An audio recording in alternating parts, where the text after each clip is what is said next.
ঝুম করে না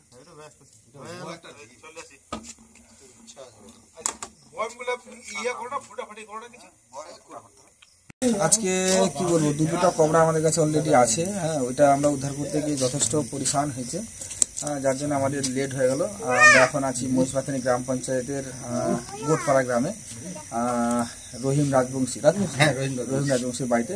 যাই হোক, ওনারা আমাদেরকে ফোন করে ডেকেছেন, আমরা যথাস্থানে পৌঁছে গেছি এবং দেখতে পেলাম যে শাখামুটি সাপ, হ্যাঁ, সেই সাপটাকে আমরা এখন উদ্ধার করছি। আপনারা দেখুন, বিস্তৃত ভিডিও আপনারা পেয়ে যাবেন।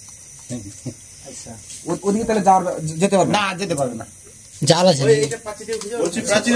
প্রাচীর উঠে আরো ভালো।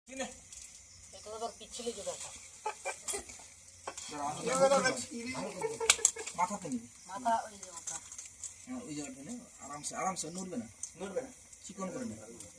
ওইটা না, ছোট কর লেস সব নিয়ে নিছিস।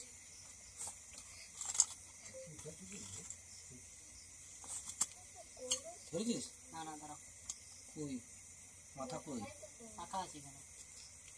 এদিকে না, এখানে এটা বইটাতে না, এইদিকে না, মিডিলটা না, মিডিল। কত কাছাকাছি নিস না মাথা। লেট করেছে, লেস না মাথা। ক্যামেরাতে নেভার দেয়।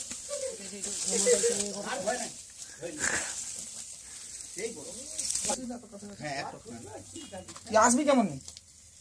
মোবাইলটা ধরো। হ্যাঁ, মোবাইলটা ধরলে পরে উপরে হ্যান্ডেলটা ধরে চলে আসবে।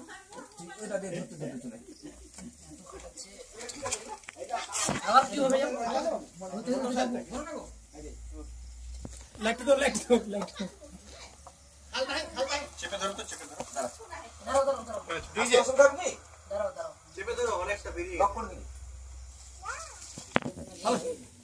এবার ধরো, এখানে ধরো। তুই কি লক করেছিস? না, লোক নাই। থাম।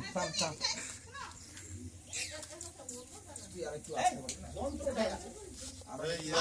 লাইটটা থামো। যন্ত্রটা উপর থেকে চাপ করবে। গ্যাস ভুলি ভাই।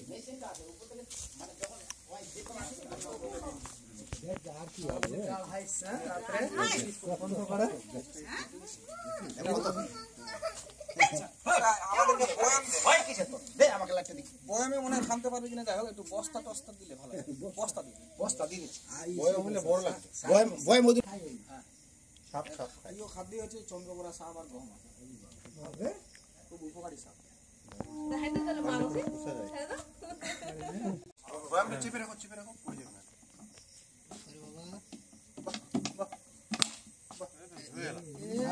কড়া লেজ দিয়ে ভর পাচ্ছি কিনা?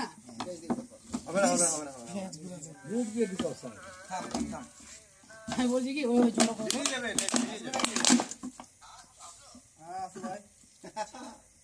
ধরে নিয়েছে। ধরা হয়ে গেল দাদা। হবে না কাকা, এই হাত ধরে রাখো। মাথায় ধরো, মাথায় কষ্ট হচ্ছে। ওই কাটিস না। ডিসিজ খাচ্ছে। নিচে রাখতে হবে। চাপতে পারবা? চিকন পোস্ট করে। চল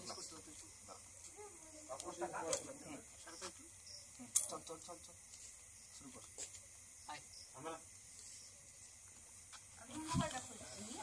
ধরো। লেজটা ধরো।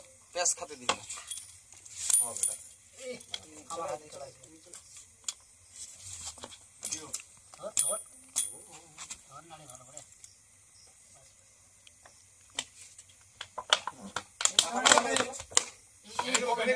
তুমি হুক দিয়ে ধরো এখানে। চল আছো? এর মাথাটা ছোট না, যাচ্ছে না তো। যাবে ছেড়ে নিয়ে আসবে হালকা। আটকে যাচ্ছে। খাই আছে যে আর আছে এখানে ধরো তো, এখানে। কোথায়? এখানে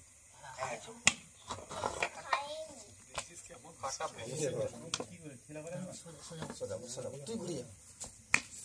এইসব সাপটা বস্তাতে ঠিক না, বস্তা ছিল না, বস্তাটা কি বলবো, আজকে রক্ত জল হয়ে গেছে।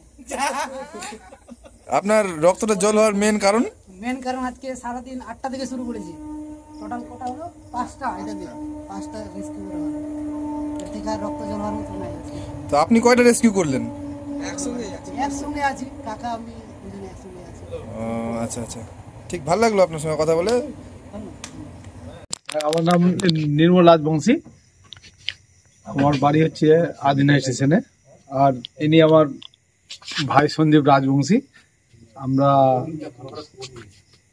আমি এখানে মহিষবাথিনীর উপপ্রধানের হাজবেন্ড, আর সঞ্জীব রাজবংশী হচ্ছে আমাদের মেম্বারের হাজবেন্ড আর কি।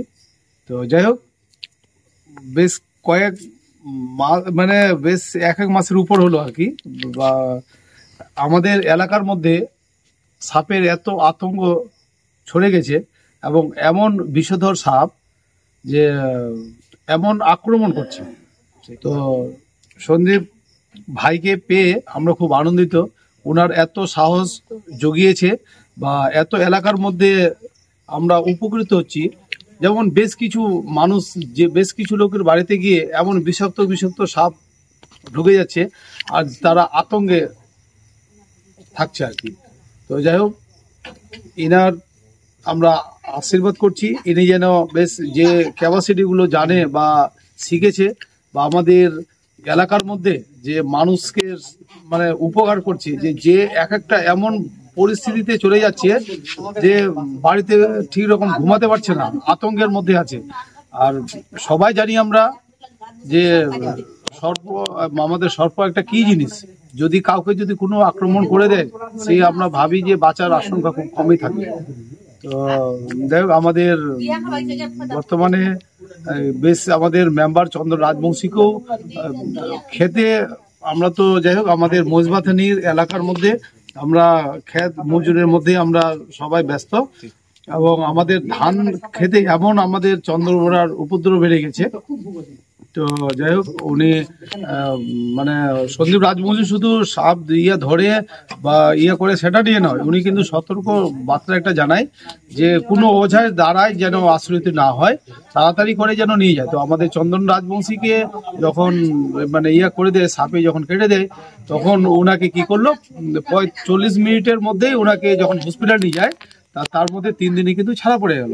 তো ও এখনকার সুস্থ আছে। আর আমাদের সন্দীপ ভাই আমাদের এলাকার মধ্যে মানে যে সমস্ত বাড়ির আশেপাশে যে সমস্ত সাপগুলো চলে যাচ্ছে, উনি যাই হোক একটু মানে সাইডে করে দিচ্ছে। এটা আমাদের এলাকার মধ্যে খুব উপকার করছে আর কি। তো আমরা আশীর্বাদ করছি যেন আরো ক্যাপাসিটিগুলো জানে বা সাপকে সরিয়ে দেওয়ার যেন আরো ক্যাপাসিটি জানে, এলাকার মধ্যে যেন মানে ডেভেলপ হয় আর কি। হ্যাঁ, তো এটাই আমি চাইছি। এখন রাত্রির মোটামুটি কটা 10টা বেজে গেল। 10টার মধ্যে যে আমাদের পাশে বা আমাদের বাড়ির আশেপাশে ইনি যে উপকার করতে আসছেন, এটা তো একটা বিশাল ব্যাপার। প্রাণের ঝুঁকি দিয়েও আসছেন, তো যেন খুব ভালো জায়গায় আরো পৌঁছাতে পারে। যাই হোক, এটা আমাদের প্রশাসনিক ভাবেও আমরা সবকিছু মানে করছি যেন আগামী দিনে যেন সন্দীপ ভাইয়ের পাশে যেন প্রশাসনিক যেন একটা সাহায্য পায়। তার জন্য আমি খুব মানে করছি যে যেন ভালোভাবে যেন পায়, সবারই যেন আমার নজরে থাকে সঞ্জীব ভাই বলে। হ্যাঁ, এই কথা বলে আমি আমার যাই হোক, আমি নির্মল দাকে অসংখ্য ধন্যবাদ জ্ঞাপন করছি। দারুণ একটা সুন্দর কথা বলেছেন এবং এখানকার যে লোকেরা বিপদে পড়ছে তাদের পাশে আমরা দাঁড়ানোর যথেষ্ট আমরা আমাদের দিক থেকে আমি শুধু নয়, আমার পাশের আরো যারা আছে আমার সহযোগী, তারা হয়তো লিস্টে আসতে পারছে না, কিন্তু আমাকে যারা ওরা পাশে থেকে যেভাবে আমাদেরকে সহযোগিতা করে, মানে কি বলবো, অসাধারণ। আজকে যেটাই বলছি, আজকে 1-1.5 ঘন্টা ধরে যেভাবে মাটি গর্ত থেকে বের করে সাপগুলোকে উদ্ধার করা হয়েছে, মানে কি বলবো, অসাধারণ তাদের অ্যাক্টিভিটিস। সবাই পাশে না থাকলে আমার এই পক্ষে যাওয়া সম্ভব নয়। আর তোমরা সবাই পাশে থেকো। হ্যাঁ, ধন্যবাদ, ভালো থাকবে, শুভরাত্রি। নাম হচ্ছে রহিম রাজবংশী, বাড়ি আদিনা স্টেশন, হ্যাঁ, পোস্ট অফিস আদিনা স্টেশন, থানা ও জেলা মালদা। এই আমি দোকানে থাকি হাটখোলা, নতুন হাটখোলায়। ওইখান থেকে আমার বাড়ি থেকে পত্নী ফোন করলো, মানে আমার গেটটা বন্ধ থাকে, গেটের নিচে একটা ফাঁকা আছে, ওইটা দিয়ে রাস্তা দিয়ে হেঁটে হেঁটে আমার বাড়ির গেটের সামনে মানে সাপটা ঢুকছে। তখন আমার ওই পত্নী এবং আমার একটা পার্শেকার ভাই, ওরা ওই সাপটার পিছনে কুত্তা ভুগছিল। কুত্তা ভুকার পরে ওদের একটা ফ্লো হলো যে রাত্রেবেলা কেন কুত্তাটা ভুগছে। তারপরে মানে টর্চ মেরে দেখছে যে একদম মারাত্মক, সেই লম্বা, মানে নামটা জানি না সাপটার। সে দেখতে পেয়ে চিৎকার করলো আমার পত্নী, আমাকে সঙ্গে সঙ্গে ফোন করলো। আমি ওই মুহূর্তে আসলাম, এসে দেখছি যে সাপটা আর কোথাও যেতে পারছে না, আমাদের ওই বারান্দাটা চারিদিকে প্রাচীর ঘেরানো আছে, আর মেন দরজার সামনে প্রাচীর পাশে ও আড়ালে আটকে গেল, আর কোথাও যেতে পারছে না। তারপরে টর্চ লাইট দিয়ে আমরা আটকে রাখলাম। তারপরে আমাদের যে পার্শ্ববর্তী আমাদের যে যারা যন্ত্রপাতি দিয়ে ধরেন, ওনার নাম হচ্ছে সন্দীপ রাজবংশী, উনাকে ফোন করলাম, উনি এসে এখনই উদ্ধার করলেন আর কি। হ্যাঁ, এই ধরাতে আমরা খুব খুশি হলাম। হ্যাঁ, আমরা খুব ভয়ে আতঙ্ক হয়েছিলাম, এখন আমরা খুব খুশি হলাম। এরকম ভাবে যদি আমরা পাই, আবার উনাকে বলে আমরা এইভাবে উদ্ধার করে মানে নিজের জীবন বাঁচার চেষ্টা করবো। ঠিক ঠিক। হ্যাঁ, আমি যাই হোক অসংখ্য ধন্যবাদ জ্ঞাপন করছি রহিম রাজবংশীকে। হ্যাঁ, উনি যে উপলব্ধি করেছেন যে সাপকে যে বাঁচাতে হবে এবং সাপকে যে বাঁচানোর দরকার, সে বিষয়ে যথেষ্ট অবহিত আছেন। এই জন্য আরেকবার ওনাকে অসংখ্য ধন্যবাদ জ্ঞাপন করছি। অতএব সুস্থ থাকবেন, ভালো থাকবেন। জয় হিন্দ, জয় ভারত। আচ্ছা, এটা বাড়িটা